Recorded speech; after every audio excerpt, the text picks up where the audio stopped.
Islamic State fighters are taking their battle into the skies. The latest report suggests former Iraqi pilots who joined the group are teaching jihadists to fly captured fighter jets. Now, this is after the Islamists moved ever closer to the Iraqi capital surrounding the city of Ramadi, about 100 kilometers just west of Baghdad, as you can see there on this map that we're showing you right now. But in Syria, it seems that the lengthy siege of the city of Kobani seems to be finally breaking. Kurdish fighters have reportedly halted the Islamic State advance and are slowly taking it back street by street. Fierce battles that have been raging inside the town have now eased, with just occasional gunfire and explosions being heard. As RT's Murad Gazdiev reports. The Kurdish defenders are reportedly sweeping the city of Kobani, clearing away the last isolated pockets of jihadists still there. According to our source in the city, a leader of the Kurdish fighters, he says the going is very slow because of all the suicide bombers, the mines and the booby traps left behind by Islamic State fighters. In fact, we can show you where they are. They're in those buildings at the eastern fringe of Kobani, hiding in the basements and in the ruins. The bulk of their fighters, though, have withdrawn behind that hill where they're continuing to receive reinforcements from nearby areas. It's unclear what they'll do next, whether they'll risk attacking Kobani again and sacrificing more fighters, or accept a defeat here and withdraw. The siege of Kobani began in mid-September. For an entire month, the Kurdish defenders withstood the onslaught without foreign help on the ground. Syrian observers say more than 370 Islamic State fighters have been killed, with the Kurdish death toll just short of 300.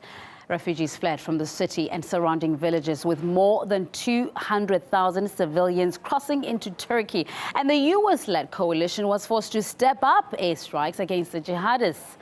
RT spoke to a journalist living nearby who's just returned from the conflict zone. You know, when ISIS, this kind of terrorist group, when they lost a fight, they fight, so they usually use another ways, as example, suicide bombs. They targeted people with snipers, especially the border cross with Turkey, because many to close the borders also. When ISIS arrived to my village, as example, the neighborhood village, when the clashes was still going in my village, which is far from Kobani, like 15 kilometers in the south, and they burned my village. In Zravik village, there was a man, he's Down syndrome. So he couldn't understand the situation to flee or to run away from the front line. When ISIS arrived, they beheaded him and put him on the way and take his photo and share it on social media. The Kurdish commanders in Kobani have said US-led strikes against Islamic State have been strategically ineffective. Ex-CIA officer Ray McGovern says that eventually Obama will have no choice but to send troops to fight Islamic State.